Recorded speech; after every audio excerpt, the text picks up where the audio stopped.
Dobrodošla oziroma dobrodošel na današnjem srečanju, ko bomo govorili o ponudbi in kako ustvariti ponudbo, ki bo izstopila iz konkurence.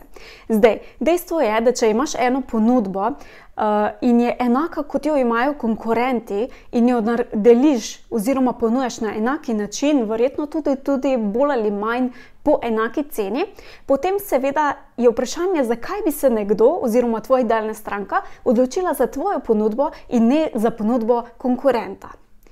Ampak glede na to, da tukaj ni kaj veliko za narediti, ni čas to zdaj, da bomo obupali in si rekli, ok, nič se ne da narediti, ampak je to v bistvu odlična priložnost, da pogledamo na samo ustvarjanje ponudbe na malenkost drugačen način.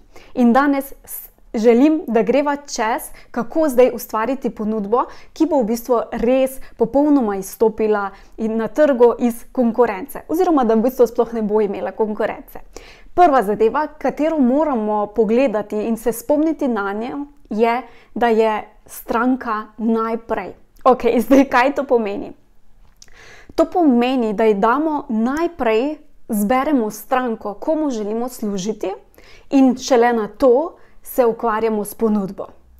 Ti dam en primer, to vprašanje sem podobno dobila tudi že danes zjutraj in sicer običajno velikokrat dobim takšno vprašanje, Maja, kaj misliš, jaz bi pa to imel v ponudbi, kako bi jo še ti izboljšala?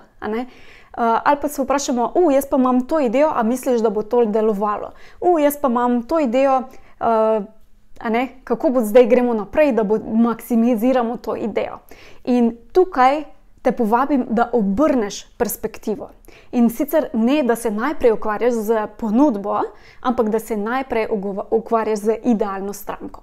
Kaj to pomeni? To pomeni, da se poglobiš, kdo je tvoja idealna stranka. Ja, to velikokrat poudarjam, ampak je res tako blazno pomembno, da je res nujno, da pogledamo. Torej, da pogledaš, kdo je tvoja idealna stranka in potem razmisliš, kako lahko tej svoji idealni stranki tudi maksimalno pomagaš, kako jo lahko maksimalno podpreš. Ker šele takšna ponudba lahko potem definitivno izstopi iz konkurence in tvoje stranke, če te zdaj recimo nihče ne sliši, ko objaviš na družabnih omrežjih, ko deliš svojo ponudbo, je to zaradi tega, ker je preveč splošno, ker ni fokusirano za nikogar. Zato je tako zelo pomembno, da se fokusiramo in da najprej izbereš, kdo je tvoja idealna stranka. In pozor, to, da ugotavljaš, kdo je idealna stranka, ne pomeni, da zdaj pogledaš, kdo so tvoje stranke in jih zdaj seštevaš, ok, ta profil kupuje pri meni, pa tak profil kupuje pri meni, ampak začneš svojo stranko, idealno stranko, ti ustvarjati. Torej, s kom si ti želiš sodelovati? Sploh, če delaš individualno z ljudmi ali pa ena na ena, je zelo pomembno, da so to ljudje, s katerimi se tudi ujameš, oziroma s katerimi ti želiš sodelovati. In mora izvirati iz tebe, ker ko gradimo dolgoročen biznis, želimo v svojem delu tudi uživati. In tukaj je odlična priložnost, da potem izberemo, s kakšnimi ljudmi želimo sodelovati, zaradi tega, ker bomo potem take ljudi pritegnili. In to ni nobena manipulacija ali pa kaj takšnega, ampak enostavno to, da si mi sami sebi damo jasnost, na katero frekvenco se zdaj mi naštimamo, zato da bomo te ljudi potem tudi pritegnili. V bistvu je čisto enostavno in blazno zabavno, pa predstavljaj si samo to, koliko svobode ti da, da v bistvu ti lahko izbiraš, s kom želiš sodelovati. In če slučajno imaš v mislih, ja, Maja, ampak jaz pa imam masaže. Masaže so lahko za vse ljudi. To je zelo pogosto. Ja, se strinjam, masaže so lahko za vse ljudi in če ti ponujaš svoje masaže za vse ljudi, potem verjetno te nihče ne sliša in ni dobenega efekta oziroma ga ni, kot si ga želiš. Zato je pomembno, da zdaj ti lahko maksimalno podpreš en določen del ljudi. Dejstvo je, da vseh ljudi na svetu ne moreš ti zmasirati. Ampak če pa zmasiraš tiste, ki jih res ti lahko najbolj podpreš, ker tudi imaš določene izkušnje, ker imaš določene preference, in na podlagi tega, torej tudi tvoje osebnosti, izbereš, kdo je tvoja idealna stranka. In potem, ko jo imaš, gremo naprej pogledati, kako lahko zdaj izboljšaš svojo ponudbo in popolnoma izstopiš iz konkurence.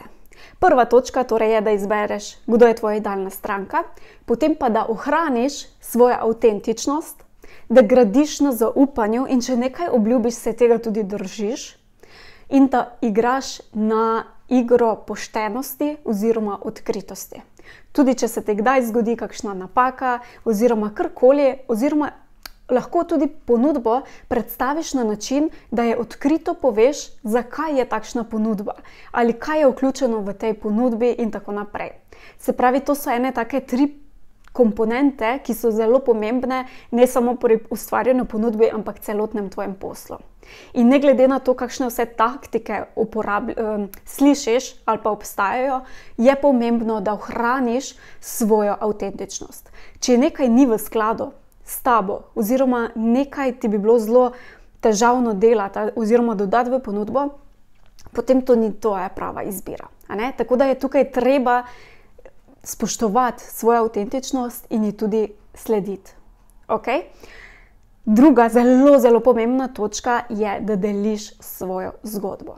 Svojo zgodbo, kako si prišel do tega, kar počneš, kaj te je pripeljalo sem, kakšne so tvoje izkušnje in tako naprej. Se pravi, da deliš svojo zgodbo.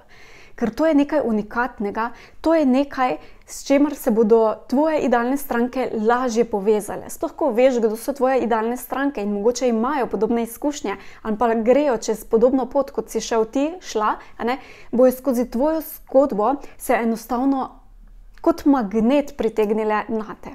In bodo vedele, da jih ti razumeš, da veš, kakšna je pot, da prideš do cilja, in bodo tudi veliko prej se zgradilo zaupanje in tudi seveda nakup. In tretja točka, ki jo lahko dodaš v ponudbo, je vrednost. Vrednost ni mišljeno to, da dodajaš posamezne komponente v samo ponudbo, to bo naslednja točka, ampak vrednost v obliki besedila. In tukaj ni dobene manipulacije ali kaj takšnega, ampak gre samo za to, da se vprašaš, kakšne čustvene, družbene in filozofske vrednosti ima tvoja ponudba. In fajn je, da vkomponiraš vse 3 komponente, ti dam 2 primera, zato da bo lažje za razumeti. Recimo, električna kolesa so zdaj zelo popularna.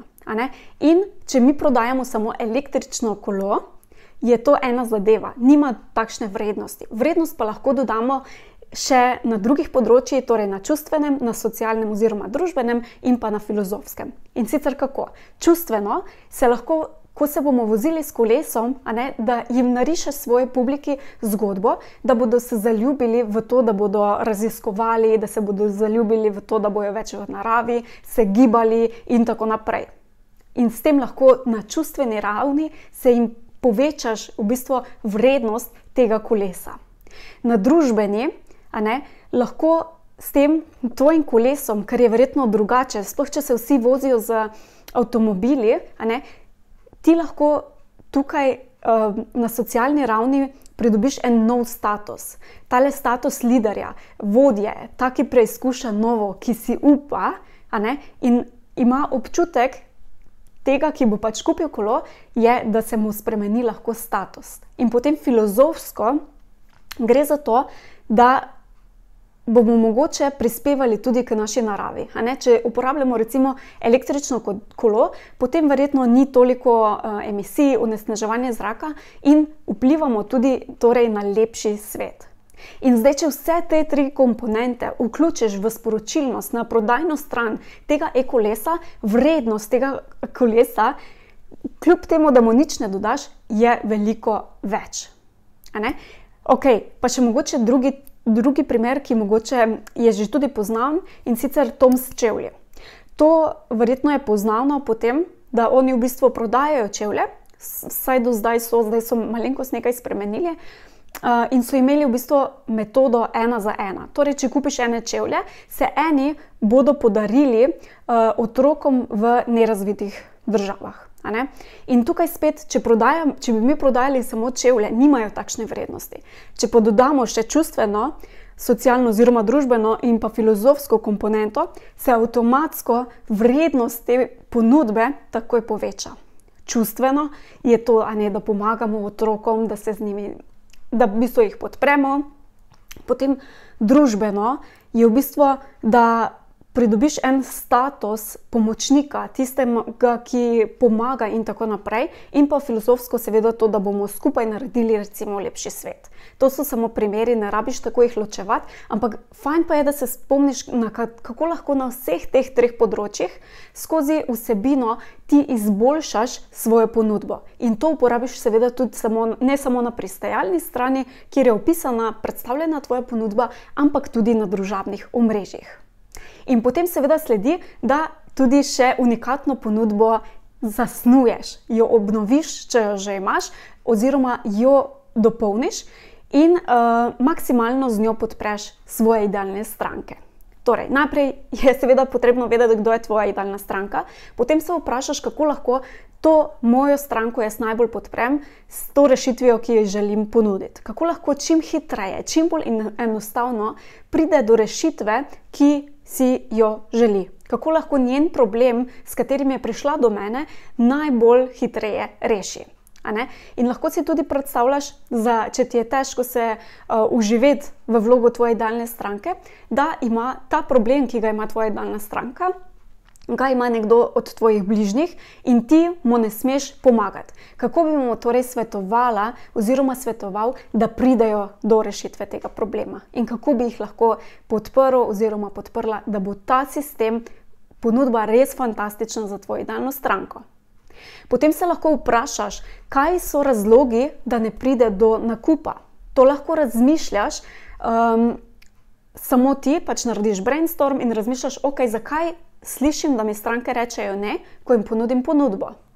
Ali je predrago, ali nimajo časa, ali jim nekaj manjka, karkoli je, razmisli in si zapiši seznam in potem iz tega poskušaj tole vključiti v ponudbo, če je le možno. In podobno vajo lahko narediš s tem, da se vprašaš, kako lahko stranke še bolj podprem. Kje se jim zatakne? Naprimer, ko kupijo, prodajaš recimo spletni tečaj, ko kupijo spletni tečaj, pogledajo mogoče prvi modul, pri drugem pa tretjem pa je veliko pad oziroma ne pridejo do rešitve. Ker tvoj cilj, tvoja vizija bi morala biti to, da tvoje stranke torej pridejo tudi do cilja, da pridejo do rešitve, ker potem bodo tudi z veseljem naprej te priporočale, delile in tako naprej. In potem se vprašaš, ok, če imam spletni tečaj in naredijo samo prvi modul, kako jih lahko tukaj mogoče podprem, kaj jim manjka, da bi potem šle naprej. In potem lahko to vključiš v ponudbo, zaradi tega, ker bo potem ta ponudba postala res magnetična, postala pisana na kožo tvoje idealne stranke in te stranke se tej ponudbi enostavno ne bodo mogle upreti. Evo, to je to, kar sem glede te ponudbe želela podeliti s tabo. Ful bom vesela, če spodaj v komentarju pustiš tudi svojo ponudbo oziroma kaj je bil tvoj največji aha in kaj bo tvoj prvi korak, ki ga boš implementiral oziroma implementirala v naslednjih 24 urah. Evo, hvala za pozornost in se vidimo naslednjič. Aha, pa še to, če ti je bil video všeč, bom seveda zelo vesela, če pustiš tudi like oziroma se subscribaš na moj YouTube kanal. Se vidimo kmalu. Čau!